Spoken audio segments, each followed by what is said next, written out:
दोस्त, क्या कभी आप लोग ट्रेकिंग या हाइकिंग पे गए हो? आप में से शायद बहुत से लोग गए भी होंगे, और जिन लोगों को नहीं पता उनको बता दूं, ट्रेकिंग बेसिकली सिमिलर है ट्रैवलिंग से। लेकिन ट्रेकिंग में आप जो चीजें एक्सपीरियंस करते हो ना, वो ट्रैवलिंग से काफी अलग होता है। ट्रैवलिंग आप करते हो किसी बस में, ट्रेन में या फ्लाइट्स में, लेकिन ट्रैकिंग आपको 100 में से 90% डिस्टेंस पैदल करना पड़ता है, क्योंकि पहाड़ी इलाके में आप बाइक्स वगैरह लेकर नहीं जा सकते, राइट? लेकिन आज जिस टॉपिक मैं आप लोगों से शेयर करूंगा, उसके बाद ट्रेकिंग पे जाने से पहले आप 100 बार सोचोगे, और इस वीडियो को देखने के बाद आपके रोंगटे जरूर खड़े हो जाएंगे।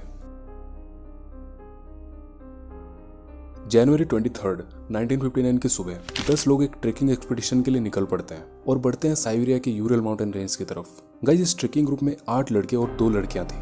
8 लड़कों में से एक बंदे का नाम था इगोर डैटलव, जो इस ट्रेकिंग ग्रुप को लीड कर रहा था, और उन 8 लड़कों में से इगोर डैटलव एक एक्सपीरियंस्ड हाइकर था, इसीलिए ग्रुप को लीड करने का रेस्पॉन्सिबिलिटीज इस बंदे को दिया गया था।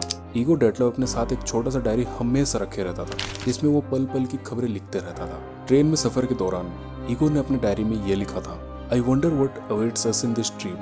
What will we encounter? और फिर अगले कुछ दिनों तक इन्होंने ट्रेन, बस, ट्रक और घोड़े पे सफर किया। कुछ दूरी इन्होंने पैदल और अपने स्कीज पे की। उसके बाद 28 जनवरी को 8 में से एक बंदे की तबीयत हद से ज्यादा खराब होने लगती है, जिसका नाम था यूरी यूडिन। तो ग्रुप ने फैसला किया कि यूरी यूडिन को वापस घर भेज दिया जाए, क्योंकि उसका कंडीशन बहुत ज्यादा खराब होने लग गई थी, तो उसे वापस भेज दिया गया। अब बचे 9 लोग, जो अपने ट्रेकिंग को आगे कंटिन्यू किए। ये उस टाइम के कुछ फोटोग्राफ्स हैं, जब यूरी यूडिन आखिरी बार अपने दोस्तों से अलग हो रहा था, पर उसे क्या पता था वो अपने दोस्तों को आखिरी बार देख रहा है। उसके बाद बचे 9 लोग अपने सफर को जारी रखा और आगे बढ़ते चले गए। डायरी और कैमरे के साथ वो अपने मेमोरीज को कैप्चर करते हुए आगे बढ़े, और अब तक सब कुछ बिल्कुल नॉर्मल चल रहा था। Everything was going fine.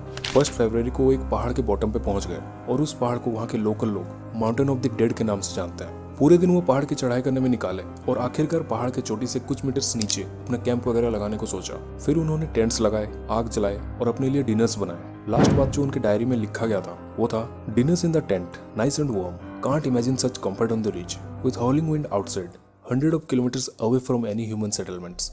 Guys, Igor Dyatlov ने आखिरी बार ये सेंटेंस अपनी डायरी में लिखा था। अब यहाँ तक सब कुछ उनके डायरी में लिखा हुआ मिला, पर उसके बाद क्या हुआ किसी को भी मालूम नहीं। इनके एक्सपीडिशन टोटल 16 दिन का था। जब वो घर से निकल रहे थे, तब उन्होंने अपने दोस्तों और फैमिली मेंबर्स को ये कह के निकले थे कि वापस नीचे आके टेलीग्राफ के जरिए अपना हालचाल बताएंगे। अब 16 दिन गुजर गए, ना ही डैटलव या किसी ग्रुप मेंबर्स का कुछ खबर आया। अब उनके फैमिली मेंबर्स काफी परेशान हो गए। उसके बाद वॉलंटियर्स का एक ग्रुप तैयार किया गया, और वो निकल गए उन हाइकर्स के तलाश में। 26 फरवरी को पहाड़ के स्लोप में रेस्क्यू टीम को उनका कैंप मिला। कैंप का हालत देख के पता लगाना कोई मुश्किल काम नहीं था कि उनके साथ गलत जरूर हुआ है।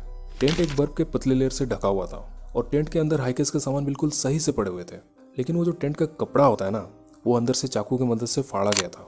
आखिर ऐसा क्या इमरजेंसी हो गया उनके साथ जो उनको टेंट फाड़ कर भागने को मजबूर किया? उसके बाद अगले दिन 27 फरवरी को आसपास के इलाकों में तलाश शुरू कर दिया गया। टेंट के बाहर टीम को उनके कुछ फुटप्रिंट्स भी मिले, जो पहाड़ के नीचे तरफ जाते हुए नजर आ रहे थे। हैरानी की बात तो यह है कि वो फुटप्रिंट्स बिल्कुल नॉर्मल थे। ऐसा लग रहा था टेंट के अंदर जो खतरा था ना, वो टेंट के बाहर आते ही वो खतरा खत्म हो गया। उनके फुटप्रिंट्स के निशान करीब 500 मीटर्स तक मिले। उसके बाद वो फुटप्रिंट्स कहीं गायब हो गए। फिर भी वो इन्वेस्टिगेशन टीम वो फुटप्रिंट्स के आगे बढ़ते गए, और थोड़ी दूर जाते ही उन्हें एक देवदार का पेड़ मिला, जहां उनको बुझे हुए बोनफायर के एसेस मिले, और यूरी क्रिवनोशिंको और यूरी डोरोशिंको के डेड बॉडीज मिले, जो पूरी तरह बर्फ में जम गए थे। उन हाइकर्स की बॉडी ढूंढने में 2 महीने लग गए। पहले जो 2 डेड बॉडीज मिले थे, उनके शरीर में बहुत कम कपड़े थे। ना कोई जैकेट्स थी, ना कोई पैंट्स था, ना ही जूते, और ना ही ऐसी चीज जो इतनी ठंड में पहनी जाती है। ये बस टी-शर्ट और अंडरवेयर में पाए गए। गाइस, वेदर आर्काइव में जब देखा गया कि इनकी मौत के वक्त इस जगह की टेम्परेचर कितनी थी, तो वो करीब करीब -31 डिग्री से -30 डिग्री सेल्सियस तक थी। घर पे जो फ्रिज हम इस्तेमाल करते हैं, उसका नॉर्मल टेम्परेचर 0 डिग्री से लेकर 5 डिग्री सेल्सियस तक होता है नॉर्मली, लेकिन -30 डिग्री सेल्सियस, भाई साहब मजाक नहीं है ये। इन्वेस्टिगेशन टीम को जो देवदार का पेड़ मिला था, उसकी टहनियां 6 मीटर तक टूटी हुई थी ऊपर की तरफ। देखने से ऐसा पता चल रहा था कि वो हाइकर्स किसी चीज से अपने जान बचाने के लिए वो पेड़ पे चढ़ने की कोशिश करी थी। और वो जो पेड़ का बार्क होता है ना, उस पे कुछ अजीब तरीके के निशान मिले थे। फिर खोजते खोजते 3 और डेड बॉडीज मिलते हैं, और ये 3 कुछ न कुछ गर्म कपड़े पहने हुए थे। ये 3 लाशें बर्फ में दबी हुई थी, और इनके फुटप्रिंट्स वापस टेंट की तरफ जाती हुई नजर आ रही थी। ऐसा लग रहा था कि जैसे वो टेंट की तरफ जाने की कोशिश कर रहे थे, लेकिन किसी वजह से वो टेंट पे ना जा सके, और आधे रास्ते में इनकी मौत हो गई। इनके बॉडीज में कुछ घाव के निशान पाए गए थे, लेकिन डॉक्टर्स ने इनकी मौत का वजह हाइपोथर्मिया बताई। अब हाइपोथर्मिया क्या होता है? गाइस, ये वो कंडीशन होता है जहाँ ज्यादा वक्त ठंड में रहने से बॉडी के सारे गर्म निकल जाते हैं और इंसान की मौत हो जाती है। आखिरी के 4 हाइकर के बॉडीज पहाड़ की एक चट्टान के नीचे में से मिली, और ये 4 बॉडीज इतनी बुरी तरीके से बिगड़े हुए थे कि आपको क्या बताऊं गाइस। एक का स्कल इतनी बुरी तरीके से डैमेज हो गया था मानो इसके सर को किसी ने चट्टान पे बहुत जोर से पटका हो, और चेस्ट के जो रिब्स बोन होते हैं वो चूर चूर हो गए थे।